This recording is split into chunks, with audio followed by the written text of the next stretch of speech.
여러분 안녕하십니까? 누리PD입니다. 자, 지금 최근에 국민의힘 내부에서 일고 있는 충격적인 흐름 하나를 여러분과 공유하겠습니다. 바로 호남 후보론인데요. 이것이 이제 뜰 조건은 지금 만들어져 있습니다. 이재명이가 호남에서 인기가 없다라는 게 알려지면서 이번에 호남 후보 내세우면 100% 이긴다라는 이야기까지 지금 터지고 있는데요. 그래서 지금 거론되고 있는 인물이 놀랍게도 두 사람이죠. 두 사람. 한 명은 우리가 잘 알고 있는 한덕수 총리고요.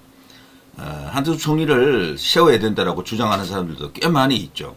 또 다른 한 사람은 놀랍게도 이낙연입니다. 이낙연. 이 두 사람 나이도 좀 많은 축에 들어갔지만 글쎄요. 호남을 대표하는 정치인 혹은 차기 주자를 꼽는다면 현 시점에서 국민의힘과 연합하거나 아니면 국민의힘 후보로 나설 수 있는 인물 중에는 그 두 사람이 가장 유력하긴 합니다. 제가 볼 때 김관진 전 장관이 나이가 정정한 상태고 피선거권 이런 것들이 다 이렇게 좋고 그리고 본인이 정치에 대한 어떤 의지가 있고 권력 의지가 있고 라고 한다 그러면 김관진 장관이 참 좋겠지만 김관진 장관은 일단 본인이 그런 의지를 갖고 있을지가 좀 애매하고요. 자, 현재 어쨌거나 지금 국민의힘 내부에서 드디어 이게 지금 터졌습니다. 한덕수 차출론까지 지금 내부에서 거론이 되고 있다 그러네요. 한덕수 총리가 지금 이걸 글쎄요, 이 역사적 어떤 미션을 수행하자면은 어쨌거나 사퇴를 해야 되잖아요. 현재는 대통령 권한 대행 아닙니까? 참 엄청난 또 일이 또 터질 수가 있겠습니다. 자, 국민의힘 안에서는 이길 수 있는 카드를 무조건 찾는다. 당 안에서 있다면 당에서 찾겠지만 당 밖에서 찾는다면 결국에는 호남 후보론이 아니겠느냐 지금 이런 이야기죠. 국민의힘 있는 카드 없는 카드 다 지금 뒤집어 보고 있는데요. 국민께 죄송합니다. 끝까지 책임을 다하겠습니다. 뭐 이런 이야기입니다. 지금 여기 보면요. 안철수, 이정현 전 대표도 지금 출마 선언을 했죠. 최근에 와서. 근데 이 사람들 이제 호남 후보에 들어가긴 하는데 전성기가 있었죠. 이정현 전 대표도 친박이고 전체적으로 좋은 어떤 포지션을 갖고 있는데 중량감에서 조금 떨어진다라는 그런 어떤 이야기가 있죠. 자, 오세훈, 유승민, 유종복, 이철우, 한동훈, 홍준표 뭐 이런 사람들. 김문수 고용노동부 장관 출마 검토, 출마 가능성 거론, 김태흠, 나경원, 원희룡, 윤상현, 한덕수 등등인데요. 나경원 의원이 최근에 여기에 합류된 것이 좀 이례적이죠. 요거는 이제 윤 대통령과의 관계가 급격히 개선이 됐죠. 그래서 나경원 대선 후보론도 없지 않아 있습니다. 왜 이런 일이 이제 터지느냐? 왜 이렇게 많은 사람이 지금 출마하려고 하느냐? 뭐 일단은요, 자기 몸값을 올리려고 하는 이유가 하나 있지만 또 다른 하나는요, 절대 강자가 없어서 그래요. 저는 안타까운 게, 김문수 장관이 너무 높은 위치에 있을 때, 거기서 더 치고 나갔어야 되는데, 언론에서 멀어지면서 본인이 얼굴이 나타나지 않잖아요. 신문 방송에 얼굴이 거의 나타나지 않다 보니까, 지지율이 이제 많이 빠져버렸어요, 사실은. 그래서 이재명과 1대1 대결 구도를 이렇게 만들자면은 본인 입에서 뭔가 말이 나와야 되거든. 그래야 보도도 되고, 그게 없다 보니까 김문수 장관이 지금 상당히 지금 제가 볼 때 위험합니다. 이대로 가게 되면은. 그래서 누리PD가 사실은 조기 대선 이야기하는 걸 우리 이제 이 진영에서 윤 대통령 탄핵에서 이제 그 국면에서는 조기 대선이라고 말하는 것 자체가 금기시되었잖아요. 저는 사실 의식적으로 김문수 장관 이야기를 계속 하고 싶었습니다. 그런데 그걸 제가 안 하고 쭉 있었는데 유튜브에서도 이야기 안 해. 그럼 다른 유력 주자들은 다른 레거시 미디어에서 언급을 많이 해주거든요. 이런저런 일로 홍준표는 자주 나타납니다. 스스로 그냥 페이스북에 뭐 글 하나 적으면 쫙 나타나고 한동훈도 계속해서 뭔가 이렇게 말하면은 계속해서 보도가 되고 오세훈도 서울시장이니까 계속해서 뭔가 이슈화를 했더라고요. 그런데 김문수 장관은 노동부 장관으로서 고용노동부 장관 거의 나타난 게 없어요. 거의. 무조건 언론에 나타나지 않으면은 이거는 마이너스입니다. 그 기간이 너무 길었어요. 사실은 이게. 그러다 보니까 이제 코앞에 이제 대선인데 다시 이제 원래대로 반등을 해야 될 텐데 지금 만만치가 않습니다. 제가 볼 때는. 그래서 김문수 장관이 참 정말 큰 흐름을 탈 수도 있었는데 국민의힘 내부에서도 지금 궁계 일학적인 사람을 지금 찾고 있는 겁니다. 그래서 저는 김문수 장관이 지지율 작게는 5%, 많게는 10% 손에 지금 보고 있었다라고 보거든요.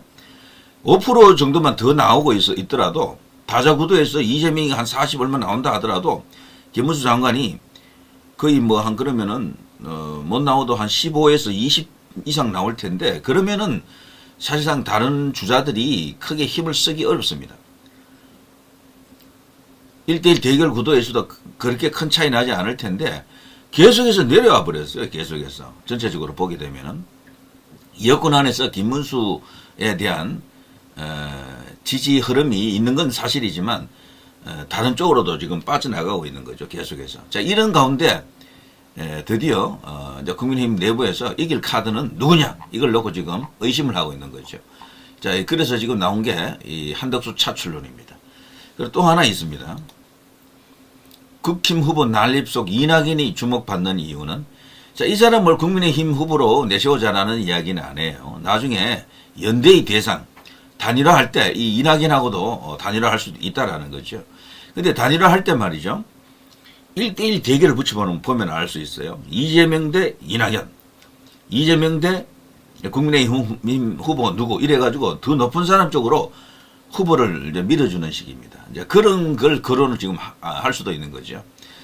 그래서 이 한마디로 반 이재명 전선을 극대화하기 위해서는 무조건 이번에는 호남 후보가 나와야 된다라는 겁니다. 이낙연도 이걸 알고 있기 때문에 윤석열 대통령에 대한 비판도 좀 자제하고 있고, 그리고 이 사람은 호남 출신 치고는 이만한 보수적 약간 보수적 어떤 그런 냄새도 많이 나잖아요. 그런 인사를 찾기도 어렵습니다. 저는 한덕수 총리는 개인적으로 볼 때 중도 보수적 어떤 인물이 아닌가 싶습니다. 이낙연도 중도에 가까운 인물이라고 볼 수가 있겠죠. 중도에 가까운. 태생이 이제 호남이고, 그리고 전라도에서 정치를 하면은 김대중 전 대통령과는 뭐 연결고리가 없을 수가 없잖아요.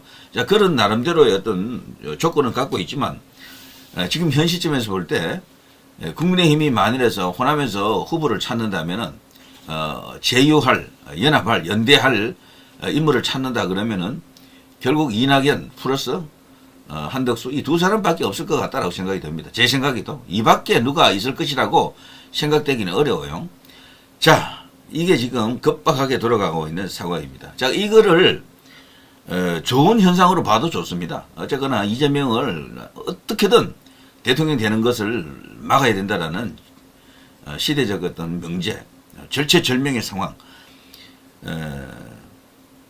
현 여권 안에서 사람을 찾을 수 있다라면은 뭐 일단 그게 이제 1번인데요. 예, 이제 그거를 놓고 국민의힘 내부에서 지금 이 주판 두드리기 들어갔습니다. 자, 김문수 장관이 글쎄요. 이번 주에는 뭐 무조건 일단 어떤 선택을 해야 될 것 같습니다. 이 시간이 너무 없습니다. 그동안 이 고용노동부 장관으로서 정치적 발언을 못하잖아요. 거의 못하잖아요. 그게 좀 안타까운 거죠. 정치적 발언이라는 게 딴 거 없습니다. 지금 이 시점에서는 민주당을 공격을 해야 돼요. 이재명을 때리고 까야 되는데 그거를 단 한 번도 못했다니까, 장관이기 때문에. 근데 다른 사람들은 그런 이야기를 좀 했잖아요. 이제 그러니까 이제 진영에 대한 호소력, 그리고 또 언론에서 이렇게 주목해주는 언론 노출도 뭐 등등해서 너무 많은 분리를 겪고 있었습니다. 자, 아무튼 이번 주에는 어떤 결론을 내고 출마 선언을 하고 말이죠. 본격적으로 정치적 행보를 해야 될 것으로 생각이 됩니다. 저는 김문수냐 아니냐 이제 이 프레임으로 가야 된다고 봅니다. 김문수가 되면 김문수로 가야 되고, 왜냐하면 윤 대통령을 이제 잊고 박근혜 대통령을 잊고 이명박 대통령을 잇고 어떤 뚜렷한 정체성을 확립하는 인물로는 현재 김문수만 하는 인물이 없습니다. 네. 능력도 뛰어나고요. 나이가 조금 있지만 74세로 되어 있죠. 그렇지만 얼굴이 동안 아닙니까? 이제 그런데도 불구하고 어렵다라고 생각하면 이제 호남 후보는 여기가 정말 하나의 또 다른 불입니다. 이게 이제 활활 타오를 것 같습니다. 이 불이 모든 걸 다 태울 수도 있어요. 자칫하면은 한덕수 총리가 앞으로 열흘 안에 충격적인 결정을 할지도 모르겠네요. 저런 식이면은 한덕수 총리가 만일에 나온다, 그리고 출마한다 이렇게 되면요, 저는 제 개인적인 생각인데 만일에 거기에 윤석열 대통령이 손을 잡아주게 되면은 급격하게 타오를 것 같습니다. 지금 원희룡이라든가 윤상현이라든가 나경원이라든가 여기는 전체적으로 볼륨이 작아요. 제가 볼 때 불이 화가 안 붙습니다. 윤 대통령이 설령 지목한다 그래도. 그런데 이 한덕수 총리는 다를 것 같아요. 여러분도 그렇게 느끼지 않습니까? 제 주변에도 벌써 몇몇 사람은요, 전라도를 싫어하는 사람인데도 한덕수 어때 이런 사람이 있더라고 벌써. 그러니까 이 심상치 않은 거지. 한덕수 장점 중에는 정말 이렇게 되면요, 국민의힘에서도 이제 드디어 저쪽에서는 영남 후보를 자꾸 찾아가잖아요. 노무현에다가 문재인에다가 이번에도 결국 이재명도 영남이잖아요. 어쨌거나 출신 지역은 안동이라고 하니까요. 뭐 이런 식. 그럼 여기도 이제 드디어 호남에서 후보가 이제 들어오게 되면은 이제 지역 감정, 정말 만국의 이 지역 감정, 나라를 두 쪽 내고 있는 지역 감정을 해소하는데 결정적인 어떤 기여도 되고 계기도 만들어지겠죠. 흔히 하는 말로 말이죠. 건국 대통령, 그리고 대한민국 중흥 대통령 박정희, 건국 대통령은 이승만이고요. 또 하나 이제 대통령이 필요한데 말이죠. 나라를 선진화시킨 대통령, 뭐 그런 것까지 다 이렇게 포함해서 통합 대통령이 나와야 됩니다. 통합 대통령이. 이분이 누가 될 것이냐를 지금 보고 있는 거죠. 국민을 통합시키는 대통령이 나오면은 이분이 박정희 대통령이 버금가는 그런 어떤 위상을 갖게 될 것이다라고 하는 거죠. 그게 지금 국민의힘에서 만일에 호남 후보가 나와서 그렇게 되면은 또 어쩌면 가능할지도 모르겠다. 그리고 이제 산업화 대통령, 박정희 대통령, 민주화 대통령, 김영삼, 김대중, 그리고 등등등. 많은 대통령이 지나갔습니다만, 아직 달성하지 못한 게 통합이죠, 통합. 자, 그런 면에서 명분도 좋습니다. 한덕수 현 대통령 권한대행. 그리고 이낙연은 조금, 맛이 좀 떨어지긴 하지만, 어쨌거나 그런 카드까지도 지금 평론가들 혹은 분석가들에게는, 하나의 선택지 중에 하나가 되고 있죠. 지금 현재 일반적인 후보로는 이재명 감당이 안 된다. 호남 후보가 예전에는 먹기가 어렵지만 지금은 된다. 지금 호남에 있는 2030들은 반 이재명에 가깝다. 그리고 이재명 이번에는 호남에서 90%대 못 나온다.